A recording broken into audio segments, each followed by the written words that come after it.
Jangan lupa subscribe di YouTube channel Metro TV News dan juga nyalakan notifikasinya. Indeks harga saham gabungan IHSG pada perdagangan akhir pekan ini ditutup menguat di tengah ancaman inflasi tinggi yang membayangi ekonomi global. Demikian juga dengan nilai tukar rupiah yang menguat terhadap dolar Amerika Serikat. Kita bergabung dengan Jessica Wulandari langsung dari Bursa Efek Indonesia di Jakarta. Jessica, inflasi membayangi perekonomian global. Sejauh mana kemudian pengaruhnya terhadap perdagangan hari ini? Ya, Egan dan pemirsa, indeks harga saham gabungan sepanjang hari ini bergerak di teritori positif dan berhasil menguat 0,48% pada penutupan hari ini, tepatnya berada di level 7.182 dengan trading value atau nilai transaksi mendekati 20 triliun yaitu di 18,6 triliun.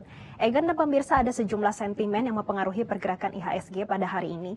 Yang pertama, sentimen positif dari rilis kinerja emiten selama kuartal 1 tahun 2022 ini yang dibarengi dengan pembagian dividen. Kami hari ini memperhatikan setidaknya ada 3 emiten yang dalam waktu dekat akan membagikan dividennya dan hari ini bergerak menguat. Yang pertama ada perusahaan gas negara yang naiknya 0,56%, kemudian ada Bank Syariah Indonesia dengan kode emiten BRIS naiknya 3,1% dan juga Sarana Menara Nusantara yang merupakan emiten menara milik Jarum ini naiknya 0,51%. Dan sentimen lain yang mempengaruhi pergerakan IHSG pada hari ini adalah rilis Badan Pusat Statistik terkait dengan inflasi di bulan Mei mencapai 0,4% secara month-to-month, sedangkan secara tahunannya 3,55% atau merupakan yang tertinggi sejak Desember 2017 lalu. Namun Egan, analis menyampaikan sebetulnya menjadi perhatian para investor ini bukan seberapa tinggi inflasinya, namun bagaimana dampaknya nanti bagi kebijakan Bank Sentral terutama Bank Indonesia yang melihat inflasi saat ini semakin tinggi dan ada potensi pada bulan Juni akan terus naik karena adanya invasi dari Rusia ke Ukraina yang menyebabkan kenaikan pada 2 komoditas terutama dari energi dan juga sektor pangan. Selain itu, para investor juga tidak hanya memperhatikan bagaimana langkah Bank Indonesia, namun juga melihat bagaimana langkah The Fed yang pada bulan ini akan menaikkan suku bunga acuan sebesar 50 basis poin dan juga dibarengi oleh Bank Sentral Eropa yang akan menaikkan suku bunga acuan sebesar 25 basis poin. Egan dan Pak Pemirsa, tak hanya sampai situ saja, para investor juga melihat bagaimana data pekerjaan di Amerika Serikat yang mana saat ini posisinya melandai dan diprediksi akan ada resesi. Selain itu, para investor juga masih menanti bagaimana rilis dari non-farm payroll yang akan dirilis pada 8.30 malam ini.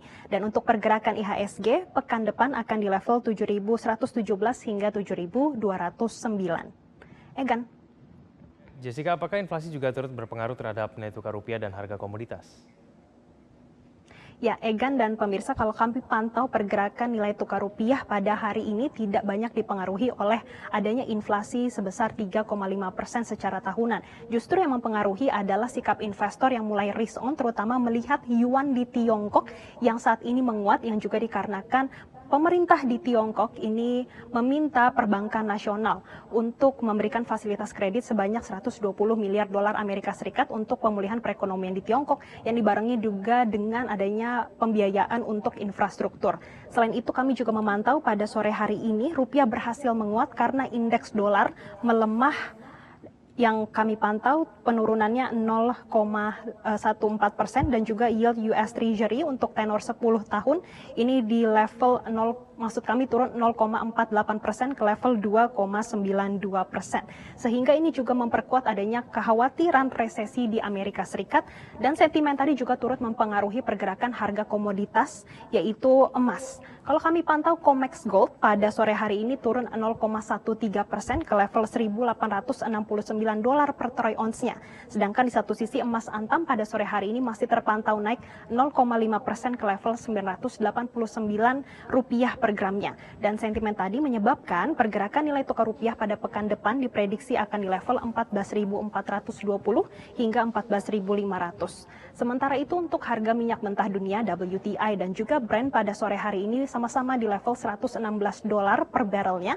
Hal ini disebabkan adanya kekhawatiran terkait pasokan minyak terutama di Amerika Serikat yang pada posisinya saat ini sudah turun 5,1 juta barrel Padahal di satu sisi masih ada permintaan yang tinggi, mengingat saat ini sudah memasuki driving season di Amerika Serikat, dan di satu sisi para investor mengabaikan adanya keinginan OPEC Plus untuk menaikkan adanya minyak mentah dunia, terutama untuk produksinya.